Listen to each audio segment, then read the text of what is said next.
Cinema से राजनीति में कदम रखने वाले फिल्मी सितारों की एक लंबी सूची रही है।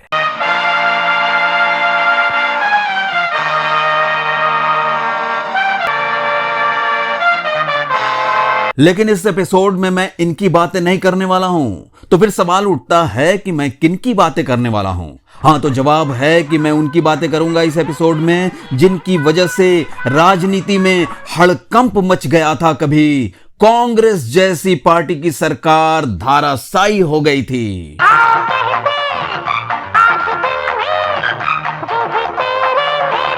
दोस्तों, क्या आप थोड़ा बहुत अंदाजा लगा सकते हैं मैं किन अभिनेता की बात आपसे कर रहा हूं? नहीं ना, कोई बात नहीं, मैं हूं ना, मैं बताऊंगा आपको सब कुछ।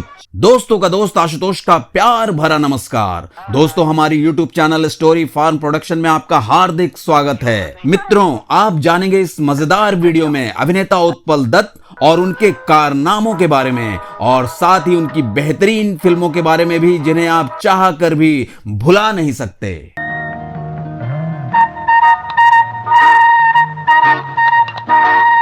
साथियों, इनकी आवाज और कड़क मूंछों पर आप बिल्कुल भी मत जाइएगा, वरना मैं आपको आगाह कर रहा हूं, आप निश्चित तौर पर धोखा खा जाएंगे। आपको बता दूं, अगर आपके सिर में तेज दर्द है और आपको एंटरटेनमेंट की सख्त जरूरत महसूस हो रही है, तो मैं इनकी जिन फिल्मों के बारे में अभी आपको बताऊंगा उनमें से कोई भी एक फिल्म आप देख लीजिए। मैं दावे के साथ कह सकता हूं, सिर का दर्द बिल्कुल खत्म हो जाएगा। हाँ, लेकिन सावधान, पेट में दर्द जरूर हो सकता है, जोर जोर से हंसने की वजह से।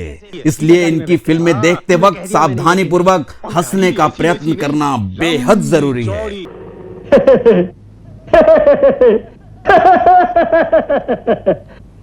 उत्पल दत्त भारतीय सिनेमा के एक ऐसे कलाकार रहे जिनकी कॉमेडी और सेंस ऑफ ह्यूमर की वजह से फिल्मों में जान डल जाती थी। दोस्तों, क्या आपको पता है ऐसे महान अभिनेता उत्पल दत्त को जेल क्यों जाना पड़ा था? नहीं पता? तो कोई बात नहीं, मैं आपको बताऊंगा, और मैं आपको यह भी बताऊंगा कि उत्पल दत्त को कौन कौन से अवार्ड्स मिले और किन किन फिल्मों के लिए मिले।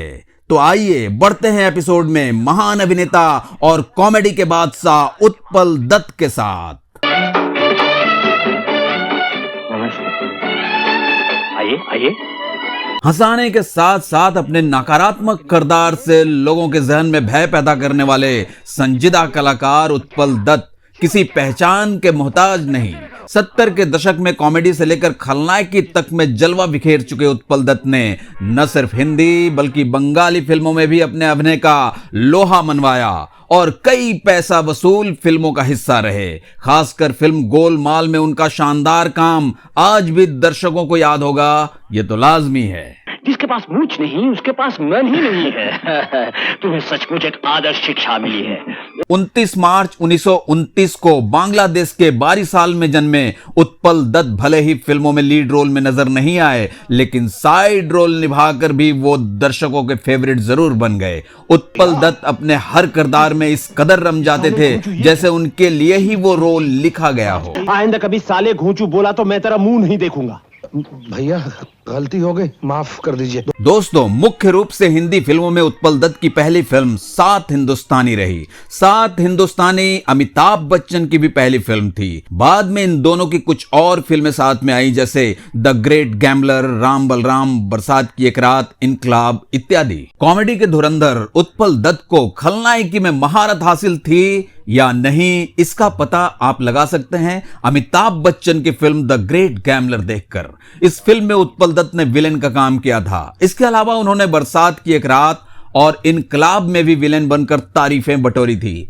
40 वर्ष के करियर में उत्पल दत्त ने तकरीबन 100 हिंदी और बंगाली फिल्मों में काम किया। वर्ष 1979 की सुपरहिट फिल्म गोलमाल में भवानी शंकर हो या फिर वर्ष 1982 में आई फिल्म शौकीन में एक एक पैसे का हिसाब रखने वाला कंजूस जगदीश भाई, उत्पल दत्त अपने सभी किरदारों को जीवंत कर दिया करते थे।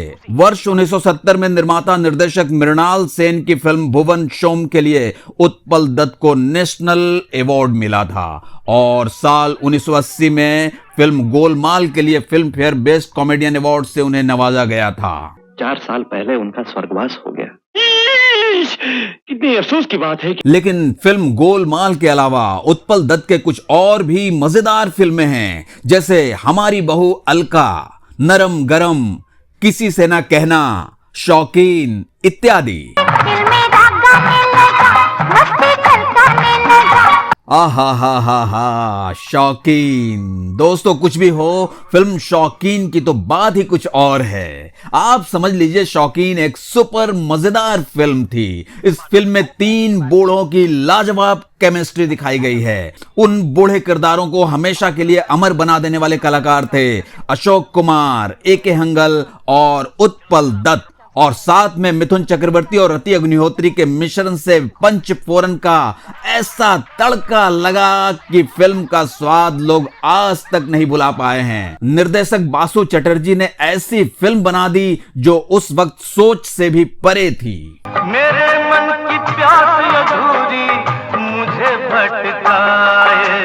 फिल्म शौकीन की अभिनेत्री रति अग्निहोत्री ने इस फिल्म की शूटिंग के दौरान के अपने अनुभवों को शेयर करते हुए अभिनेता ए.के. हंगल के बारे में बताया था कि ए.के. हंगल बहुत शांत, सज्जन और सुलझे हुए व्यक्तित्व के इंसान थे। उनका किरदार इंदर सेन उनके खुद के व्यक्तित्व से इतना मेल खाता था कि शूटिंग के वक्त हम समझ नहीं पाते थे कि वो इस वक्त इंदर सेन के तौर पर बर्ताव कर रहे हैं या ए.के. हंगल के तौर पर।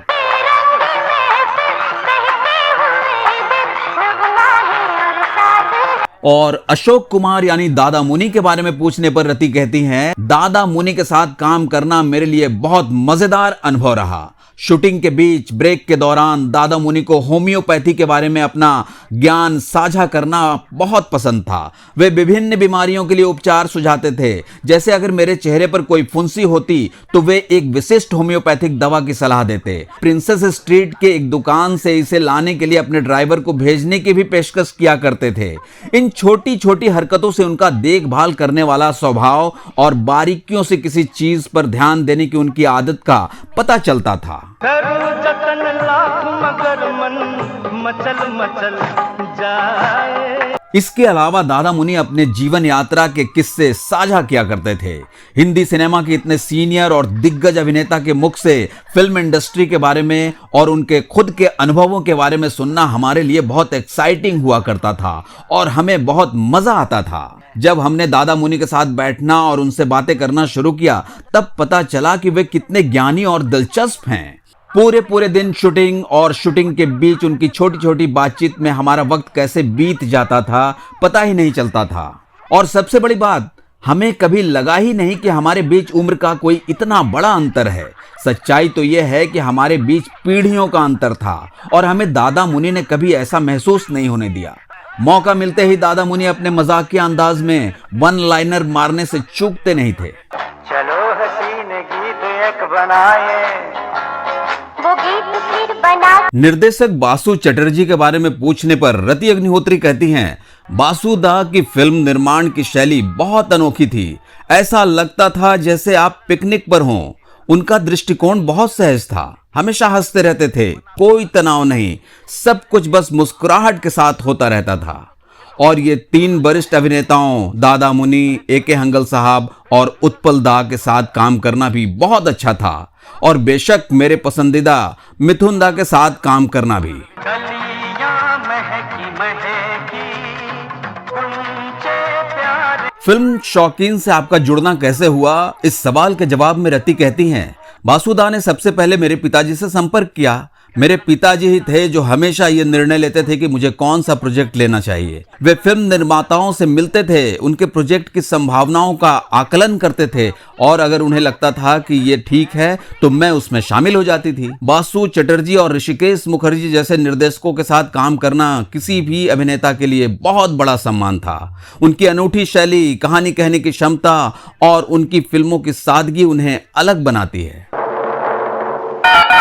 अरे मेरा हाथ क्यों पकड़ लिया? मैं थोड़ी उठ रही हूँ, छोड़िए। रति अग्निहोत्री ने शौकीन फिल्म की शूटिंग का एक मजेदार वाकया भी बताया जो इस प्रकार है। दरअसल रुइया पार्क समुद्र तट पर कामुक तिकड़ी अशोक कुमार, ए.के. हंगल और उत्पल दा के साथ एक दृश्य था जिसमें उन्हें वन पीस स्विमिंग सूट पहनकर पानी से बाहर आना था। यह दृश्य कथानक के लिए महत्वपूर्ण था और रति को यह पोशाक पहनने में कोई आपत्ति भी नहीं थी, लेकिन रति के पिता को अचानक बुरा लगा। हंसते हुए रति कहती है कि मैंने उन्हें समझाया कि वो पोशाक सब कुछ छुपाने वाली एक तंबू की तरह है। रति हंसते हुए फिर आगे बताती है कि कहानी यहीं खत्म नहीं हुई, क्योंकि आगे उन्होंने मेरे बहुत छोटे शॉर्ट्स पर भी आपत्ति जताई थी, जबकि मैं अपनी पूरी जिंदगी ऐसे कपड़े पहनते आई हूं। निर्देशक बासु चटर्जी ने इन सब के बीच अपना संयम बनाए रखा और अपने अभिनेताओं को वो रचनात्मक स्थान दिया जिसकी उन्हें जरूरत थी। रति जोर देकर कहती है कि फिल्म की शूटिंग में ज्यादातर शॉट एक ही बार में ओके हो जाते थे। सिर्फ एक सीन में कुछ रिटेक की जरूरत पड़ी, क्योंकि बिना किसी खास वजह के उनके सह कलाकार मिथुन चक्रवर्ती और वो हंसने लगे। धीरे धीरे ढलते सूरज और दोनों की हरकतों पर निर्देशक की सख्त नजरों के बावजूद वे रुक नहीं पा रहे थे। रति कहती है मिथुन दा भी बहुत अच्छे इंसान हैं, उनके साथ भी काम करने का अनुभव बहुत अच्छा रहा। फिल्म का एक बड़ा हिस्सा गोवा में शूट किया गया था, जहां रति एक दूजे के लिए के बाद काफी हिट रही। आज भी वहां उन्हें भीड़ का सामना करना पड़ता है। दोस्तों, फिल्म शौकीन जबरदस्त है। इसने पूरे देश के लोगों को खूब हंसाया, खूब मनोरंजन किया, लेकिन मजेदार बात यह है कि पूरे देश के लोगों में एक रति अग्निहोत्री के ससुर भी थे। आइए जानते हैं क्या हुआ था वाकया। एक्चुअली अनिल और मैं उस वक्त डेटिंग कर रहे थे और शौकीन की रिलीज के तुरंत बाद मेरी पहली औपचारिक मुलाकात उनके पिता और बहन से हुई, जो अमेरिका से आए थे। मैं उनके घर गई, सलवार कमीज पहनी हुई, और अनिल ने मुझे सिखाया कि मुझे उनके पिता की मौजूदगी में कैसे व्यवहार करना चाहिए। फिर जैसे ही वो लिविंग रूम में दाखिल हुई, उन्हें अनिल के पिता के कमरे में चल रही फिल्म की आवाज सुनाई दी। वो शौकीन देख रहे थे और मैंने उन्हें कहते सुना, ये लड़की कितनी हंसती है। इसके तुरंत बाद वो बाहर आए, लेकिन मुझे नहीं लगता कि उन्होंने मुझे उस लड़की के रूप में पहचाना जिसे वो स्क्रीन पर देख रहे थे। अंत में रति ने सिर्फ इतना बताया कि अनिल से शादी करने के बाद हमने कभी भी फिल्म शौकीन पर चर्चा नहीं की, लेकिन शौकीन उनके अभिनेता बेटे तनुज की बहुत पसंदीदा है, जो सोचते हैं कि उनकी मां वाकई बहुत प्यारी लग रही थी और उन्हें दिग्गजों के साथ काम करने का सौभाग्य मिला।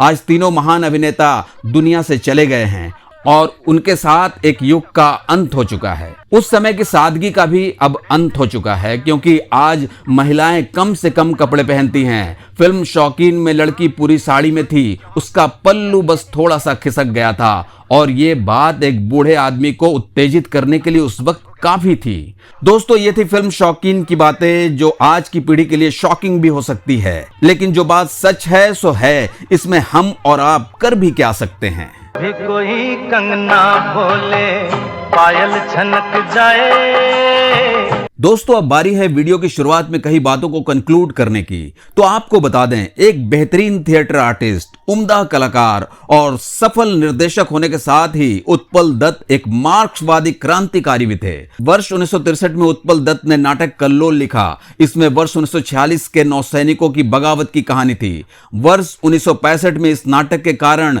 उत्पल दत्त को जेल जाना पड़ा था। कहा जाता है कि वर्ष 1967 में जब बंगाल विधानसभा के चुनाव हुए, तब उत्पल दत्त का जेल जाना एक चुनावी मुद्दा बन गया और इसी वजह से कांग्रेस को वहां हार का सामना करना पड़ा। इसके बाद उत्पल दत्त ने वर्ष 1977 में देश में लगी इमरजेंसी पर 3 नाटक लिखे थे, जिसे सरकार के जरिए बैन कर दिया गया था। और अगर उत्पल दत्त की पर्सनल लाइफ की बात की जाए तो उत्पल दत्त ने वर्ष 1960 में थिएटर और फिल्म अभिनेत्री शोभा सेन से शादी रचाई थी। दोनों की एक बेटी है जिसका नाम विष्णु प्रिया दत्त है। आपको बता दें, 19 अगस्त 1993 को दिल का दौरा पड़ने के बाद इस चमकते सितारे ने दुनिया को हमेशा के लिए अलविदा कह दिया और सिनेमा को कभी न खत्म होने वाला सदमा दे गया। हालांकि फिल्मों में उनकी बेहतरीन अदाकारी आज भी लोगों के चेहरे पर मुस्कान लाने में पूरी तरह सफल साबित होती है।